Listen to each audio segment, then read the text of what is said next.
Lexa baru saja selesai mandi. Dia masih menggunakan bedrock dengan rambut hitam lurus terurai bebas menyentuh punggungnya. Merasa perias tak kunjung masuk ke kamar, calon pengantin itu keluar kamar untuk memanggil ibu perias yang kemungkinan ada di lantai dasar. Langkahnya terhenti melihat pintu kamar seberang yang tidak lain adalah kamar milik saudara tirinya terbuka. Seketika jantungnya bergemuruh, seakan lantai yang dia pijak runtuh melihat pria yang sebentar lagi akan menjadi suaminya baru saja keluar dari kamar itu. Andrew keluar sembari memakai polo shirtnya, diikuti oleh Yura yang hanya memakai mini dress malam dan rambutnya nampak berantakan. Semalam memang Yura tidak mengirim foto beserta kata menyakitkan pada Lexa, namun dia tidak menyangka pasangan itu melakukannya di rumah ini. "Apa yang kalian lakukan?" teriak Lexa mendekati keduanya. Kemudian tangan kanannya dengan segenap kekuatan yang masih ada berhasil menampar pipi Andrew hingga pria itu sedikit oleng. Mendengar teriakan yang menggema di penjuru rumah lantai atas membuat kedua orang tua mereka keluar dari kamar yang tidak jauh dari situ. Rafael Buana, ayah tiri Lexa, atau lebih tepatnya papa kandung Yura, melihat sekilas. Dia segera paham kondisi yang terjadi dan sedikit mengulas senyumnya pada Yura. "Lexa, tenangkan dirimu dulu. Bisa kita bicarakan baik-baik." Pria separuh baya dengan wajah kerasnya mencoba menenangkan keadaan. Adele, ibu kandung Lexa, memilih diam, mencoba mengusap punggung Lexa dan menopang lengannya. "Baik-baik, Pak. Papa pasti tahu kan hubungan mereka." Lexa benar-benar emosi memandang ayah tirinya yang terlihat santai tanpa melakukan apapun. Wajar saja, dia hanya anak tiri, jangankan sebuah pembelaan dianggap pun tidak. "Papa kan sudah pernah memberitahumu, jangan gegabah untuk menikah. Umurmu baru 23 tahun, kamu juga sibuk mengurus anak laki-lakimu itu yang masih 4 tahun. Bukannya menenangkan, justru kini Rafael seolah menyalahkannya. Lexa tidak dapat mengucap apapun. Tubuhnya yang masih menggunakan bedrock kini membungkuk, menekan dadanya menahan sesak. Buliran air mata yang sedari tadi ditahan kini telah meluncur bebas membasahi pipinya. Ini adalah rencana pernikahan ketiganya yang gagal dengan 3 pria berbeda. Alasannya sama, yaitu Yura yang selalu berulah, entah menghasut atau melempar tubuhnya untuk calon suami Lexa. Yura yang putih bersih, meski wajah pas-pasan, dia lebih memikat dibanding Lexa dengan segala kekurangan yang ada. Bukan hanya Yura, ayah tirinya yang entah dasar apa selalu menjauhkan pria-pria yang hendak mendekati Lexa. Lexandrina Jordan Helios dulunya hidup dengan segala kesempurnaan dunia. Semua orang memuji kecantikannya yang alami, attitude-nya yang baik, serta sifatnya yang ceria. Banyak pria yang mencoba mendekatinya, entah kagum dengan wajahnya atau memanfaatkan kekayaannya semata. Beruntung saat itu dia memiliki seorang ayah di sisinya yang selalu menjaganya dari pria-pria nakal. Keadaan tidak lagi sama setelah sang ayah tiba-tiba menghilang. Segala macam dilakukan mencari pria parubaya, sang pemilik perusahaan Helios yang saat itu sedang menanjak. Namun nihil. Saat itu juga Adele merasa harus melindungi putrinya yang memiliki wajah cantik jelita. Dan sampai kini Lexa benar-benar terhindar dari pria hidung belang karena kecantikan wanita itu telah ditutupi oleh perubahan warna kulit yang gelap dan kusam.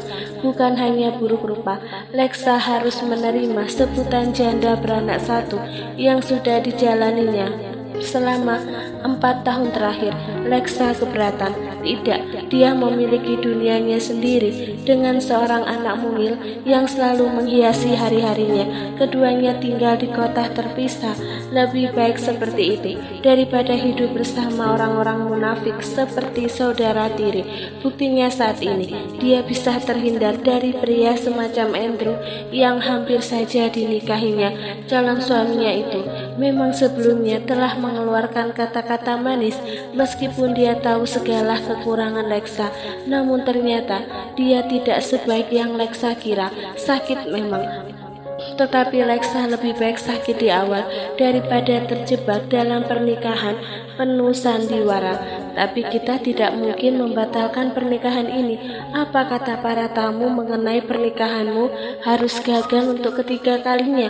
Adele akhirnya turut bersuara. Hal itu membuat Yura dan Andrew menyunggingkan senyumnya samar. Memang inilah rencana mereka berdua, membuat Lexa merasa dirinya teramat rendah dengan terserah menikah dengan pria yang jelas-jelas telah bersama dengan wanita lain di depan matanya. Lexa mendongakkan wajahnya memandang ibunya dengan begitu heran. Dia menggeleng samar, mulutnya terkatup menahan jerit tangisnya yang ingin meluap. Dia benar-benar tidak ingin melanjutkan pernikahan ini. Perselingkuhan adalah hal yang menjijikkan yang tidak ingin Lexa temui. Adele memandang Lexa bimbang, melanjutkan sama saja membawa Lexa ke dalam lumpur hidup. Percuma saja perjuangannya melindungi anak semata wayangnya jika akhirnya dia menikah dengan pria seperti Andrew. Saat suasana begitu menegangkan, tiba-tiba ada suara dari belakang Lexa, mengejutkan semua. "Biarkan aku yang menjadi mempelai prianya," ucap Eldrick dengan mantap, membuat kelima orang yang sedang bimbang itu menoleh bersamaan, memperhatikan sosok asing yang berdiri tegak di ambang tangga. Yura membelalak melihat pria masa lalunya ada di rumahnya dan kini menawarkan diri sebagai pengganti Andrew. Eldrick berjalan mendekat tanpa rasa takut, sedikit pun mengabaikan sorot tajam dari Yura. "Siapa kamu? Berani-beraninya ikut campur keluarga kami." Rafael tampak kebakaran jenggot. Walau aslinya nggak punya jenggot, meski berpakaian lusuh, tetapi harisma seorang Eldrick tidak dapat ditutupi. Wajah kebulean yang diturunkan dari ibunya melekat sempurna di setiap lekukan hidung hingga rahangnya. Eldrick memilih menghadap Lexa dan ibunya. Dia sudah cukup tahu susunan keluarga ini melalui penelusuran yang semalam Elang berikan. Ditambah dia melihat secara langsung betapa menjijikannya pihak yang berlawanan dengan Lexa. "Perkenalkan, saya Eldrick Gwynandra." Eldrick menyodorkan tangannya ke arah Adele dan wanita separuh baya itu dengan ragu menerima jabatan tangan pria di depannya. "Gwynandra, bukankah itu marga untuk keluarga konglomerat di negara ini?" Batin Rafael terus memandang Eldrick dari samping. "Saya hanya pekerja di sebuah klub malam," sambung Eldrick seakan mengerti tatapan curiga dari pria parubaya di dekatnya. "Oh, ternyata bukan." Rafael nampak bernafas lega. "Dan saya bersedia menjadi calon mempelai pria pengganti di acara sakral hari ini," ungkap Eldrick tanpa keraguan. Satu keputusan yang tidak direncanakan sama sekali. Ketika Eldrick mendengar jika Lexa memiliki anak laki-laki, entah mengapa ungkapan itu menghipnotis otaknya. Sebegitu cetek pemikiran Eldrick saat itu yang sedang kepepet mendapatkan istri secepatnya. Tapi yang pasti apapun itu, campur tangan Tuhan dalam urusan jodoh benar adanya. Biarlah rahasia ilahi mengungkap dengan siapa dirinya yang kotor itu menikah.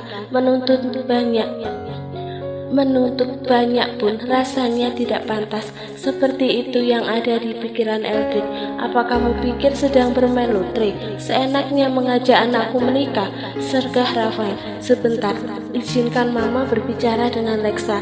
Adele yang tadi bungkam akhirnya bereaksi dengan ajakan menikah dari pria asing itu. "Sebelum berpikir terlalu jauh, aku hanya ingin mengatakan kalau pria ini adalah pecundang yang sudah menghamiliku 4 tahun lalu. Aku yakin kamu tidak mungkin menerima pria pecundang seperti dia, Lexa." Dengan nada angkuh, Yura melipat tangannya di bawah dada, memandang Eldrick dan Lexa penuh kemenangan. Eldrick tidak mengalihkan pandangannya dari Lexa yang kini nampak membelalak. Bukan hanya dia, tetapi orang-orang di sekitarnya terkejut dengan identitas yang baru Yura ungkapkan. Mendengar perkataan Yura, mereka tidak dapat menyembunyikan rasa terkejutnya, apalagi Rafael. Kau, Rafael sontak mencengkram kerah polo short Eldrick dengan rahang mengeras, hendak memukul pria yang menurutnya telah lari dari tanggung jawab 4 tahun yang lalu. Papa, hentikan! Teriakan Lexa membuat Rafael menghentikan gerakan tangannya dan menatap gadis itu dengan berkerut. Kita dengarkan dulu penjelasan dari pria ini mengenai skandal 4 tahun lalu, ucap Lexa nampak ragu. Dia kembali menundukkan wajahnya. Melihat mata Rafael membuatnya takut, namun dia ingin memastikan sesuatu sebelum menerima pria ini menjadi suami pengganti. Rafael melepas kasar tangannya dari kerah Eldrick, namun tatapan tajam tetap terhunus ke wajahnya. Jelaskan, walau semua penjelasanmu sudah percuma karena anakmu itu sudah tiada, sentak Rafael. Ada tangan tak kasat mata yang meremas dada Eldrick setelah mendengar perkataan kalau anaknya memang benar sudah meninggal. Eldrick menatap Rafael dan Yura beserta Andrew sekilas, kemudian kembali memandang Lexa. Entah mengapa mata itu terasa teduh, membuatnya nyaman berlama-lama menatapnya.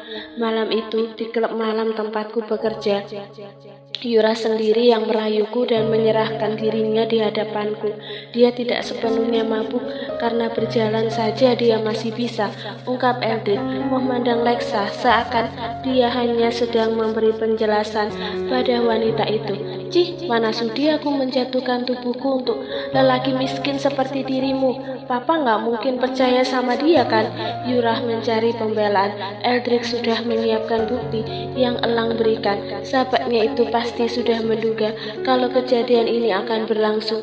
Dia mengeluarkan ponselnya dan sebentar saja dia memainkan jempolnya, kemudian memberikannya kepada Lexa. Gadis itu menerimanya dan sedikit mencondongkan layar ke arah Adele. Apa itu? Kamu mencoba memfitnahku? Yura berdecak. Yura berjalan hendak merebut ponsel yang ada di tangan Lexa, namun dicegah oleh Eldrick.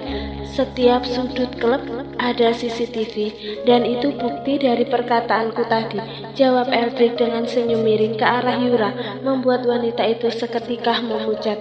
Ini menjijikkan. Lexa menyodorkan ponselnya ke pemilik. Dia tidak ingin berlama-lama memandang kelakuan saudara tirinya yang terlihat murahan di dalam video barusan. Bukan di dalam video, bahkan saat ini Yura terlihat murahan dengan santainya tidur dengan pria yang hampir saja Lexa nikahi. Apa seperti itu juga kelakuanmu? Merayu Andrew, cecar Lexa menatap Yura dan Andrew bergantian, namun kedua orang itu hanya diam. Mengenai tanggung jawab, saat kamu datang ke klub meminta pertanggungjawaban, aku sedang melanjutkan kuliah di tempat lain. Ketika aku kembali dan mencarimu, bukan hanya aku, tetapi juga kedua orang tuaku ikut datang ke alamat yang kamu beri. Lebih dari 3 bulan kita bolak-balik ke rumah itu, namun nihil. Iya, saat itu kita harus pindah ke luar negeri untuk menjalankan perusahaan di sana yang hampir kolaps. Adele membenarkan. Lexa, pemuda ini sudah menjelaskan alasannya.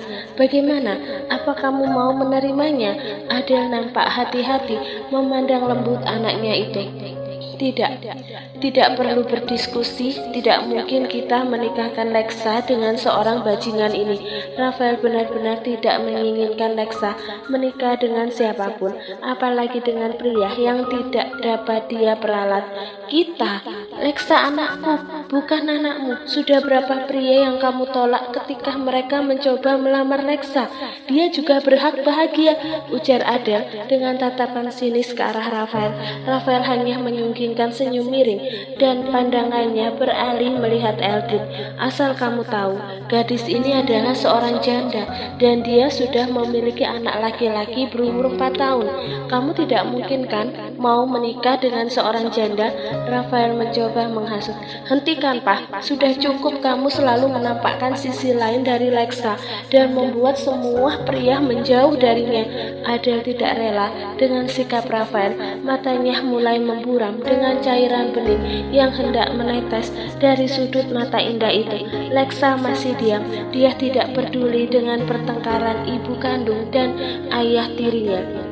Kalimat yang mereka lontarkan selalu sama di setiap kali ada pria yang datang melamarnya. Lexa hanya memperhatikan raut wajah pria asing di hadapannya.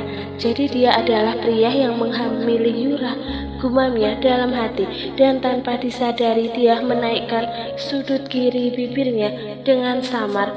Janda, beranak satu, dan juga buruk rupa. Ya Tuhan, benar-benar omongan orang tua itu harus dijaga. Ini semua gara-gara Mami yang mengutukku menikah dengan janda buruk rupa, gumam Edric dalam hatinya di saat wajahnya masih terlihat tenang. Saya tidak masalah, selama dia dapat menjadi istri yang baik untuk suaminya. Aku akan menerima segala kekurangannya, dan saya pastikan tidak akan menyia-nyiakan seorang wanita, karena saya juga memiliki adik perempuan. Bukankah karma itu ada? Wajah coklat gadis itu merona. Baru pertama kali ada yang menerima seorang janda buruk rupa beranak satu seperti dirinya. Baiklah, pernikahan hari ini tetap berjalan, ucap Adele begitu antusias, mengusap kasar air matanya tanpa bertanya kepada Lexa terlebih dahulu. Tunggu. Bahkan aku belum mengatakan kalau aku setuju dengan pernikahanku yang dibatalkan. Andrew dengan tidak tahu dirinya akhirnya membuka suaranya. Cih, masih saja berharap kamu menikah dengan anakku setelah apa yang kalian lakukan barusan. Aku akan mengatakan sejujur-jujurnya kepada keluargamu, biar mereka yang memberimu hukuman untuk sikap menjijikkan kalian berdua. Adele kini memandang Andrew dan Yura dengan jijik. Ucapan Adele barusan membuat Andrew tidak dapat berkata-kata lagi, dan saat ini pemandangan aneh yang Eldrick lihat di ruangan itu adalah ayah tiri Lexa. Wajahnya memerah, tangannya mengepal karena menahan marah setelah Adele menyatakan setuju atas pernikahan mendadak itu. Lebih tepatnya seperti pria yang terbakar api cemburu karena wanita yang dicintainya menikah dengan pria lain. Kondisi aneh itu membuat Eldrick tertantang untuk segera menikahi wanita pilihannya itu. Lexa, will you marry me? Kali ini Eldrick berdiri tepat di hadapan Lexa, membuat gadis mungil itu harus mendongak melihat wajah pria yang baru saja mengajaknya menikah. Tampan, begitulah respon dalam hati Lexa. Lidahnya tiba-tiba terasa keluh untuk menjawab ajakan dari Eldrick, namun tepukan halus dari sang ibu kembali menormalkan lidahnya kembali. Yes, I will, jawab Lexa lirih dengan semburat merah melingkupi wajahnya yang malu. Setelah mendengar jawaban dari wanita janda di hadapannya itu, Eldrick mengeluarkan satu kotak kecil berwarna merah berbentuk hati dan membukanya tepat di hadapan Lexa. Isinya berubah satu buah cincin dengan satu masang mata berlian berwarna ungu. Terlihat simpel namun elegan. Cincin itu adalah pemberian Jovanka yang memang ditujukan untuk calon menantunya jika Eldrick melamar seorang wanita nantinya. Ya Tuhan, berlian ungu! Yura yang entah kemana urat malunya berada segera menyambar kotak cincin itu dan melihatnya dengan seksama. Matanya penuh binar. Baru pernah dia menyentuh secara langsung jenis berlian langka yang dia gembar-gemborkan oleh kalangan atlet di dunia entertain. Bahkan seluruh hadiah yang pernah Andrew berikan untuknya tidak dapat menebus harga satu cincin berlian ungu yang ada di genggamannya saat ini.